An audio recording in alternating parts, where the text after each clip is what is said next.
On this Thursday night, vowing revenge, what Iran's new supreme leader is threatening. It's the only weapon they really have to make the U.S. stop, and the widening scope of Israel's bombardments on Lebanon, a holy war.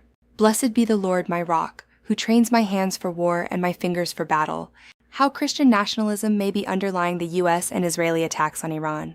Plus, Canada's new $35 billion plan for the Arctic, defending and developing the North, and later, flower power in the driest place on Earth.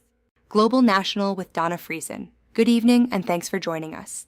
Iran's new supreme leader has put out a defiant message, his first since taking over from his father. Mujtaba Hameh vows to keep blocking the vital shipping lane, the Strait of Hormuz. 2 more tankers were hit overnight. Iran's strategy appears to be a war of attrition. Oil prices today spiked another 9% to over $100 US a barrel. Prices at the pump are rising too. The Pentagon says it spent more than $11 billion in just the first 6 days. Late today, the U.S. military said one of its refueling aircraft crashed. It is the 4th downed U.S. aircraft since the war began. Our coverage begins with Jackson Prosco in Washington. Flames lit up the sky near Basra, Iraq, as Iran attacked oil tankers. The attacks killed at least 1 crew member, torching any hope of rapid de-escalation in the region.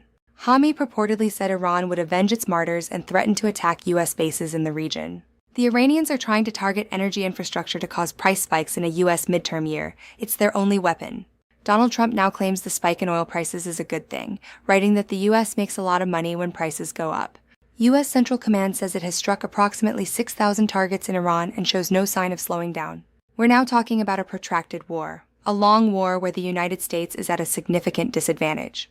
This war is catastrophic for children. More than 1,100 have been reported injured or killed in the conflict so far. At least 200 children have died in Iran, 91 in Lebanon, and 4 in Israel.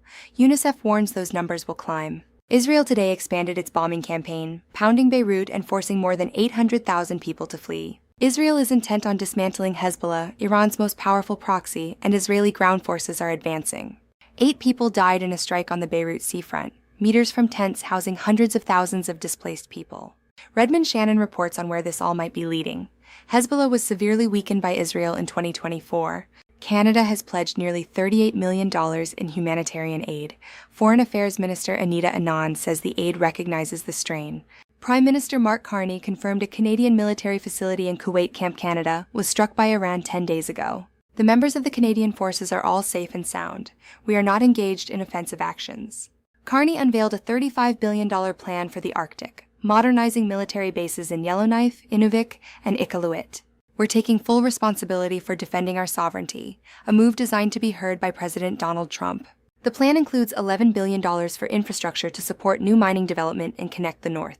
In Michigan, a suspect is dead after ramming his vehicle into a synagogue near Detroit. Large amounts of explosives were found.